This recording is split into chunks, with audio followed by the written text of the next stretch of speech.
প্রবাসী বোন, তোমরা তো কলিজার বোন।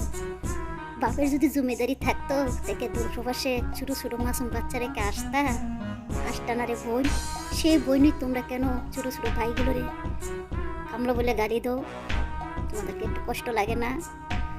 যে বয়সে ছোটো ছোটো ভাইগুলো বাপের কামাই টাকা পকেটে নিয়ে উড়াইতো, যে বয়সে ফুটবল খেল লইলে, যে বয়সে ক্রিকেট খেল লইলে, যে বয়সে মেয়েদের পিছনে চিটিং করলইলে, যে বয়সে মেলায় গিয়া ঘুর লইলে, সে বয়সে বাইগুলো প্রবাসে আসছে পরিবারের দায়িত্ব কান্দ নিয়ে।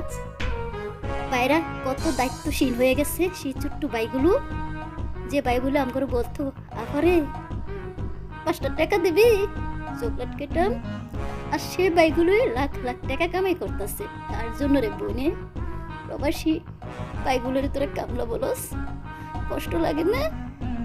আরে ওরা তো আমাদের হীরার টুকরা, আমাদের গর্ব। ওরা তো একটা মেয়ে নিয়ে চিটিং করতেছে না, একটা মেয়ের ইজ্জত নিয়ে খেলতেছে না। ওরা তো পরিবারের দায়িত্ব কান্দে নিয়েছে, পরিবারের চিন্তা করছে, পরিবারের কথা ভাইবা দূর প্রবাসে ফাড়ি দিয়েছে রে বোন।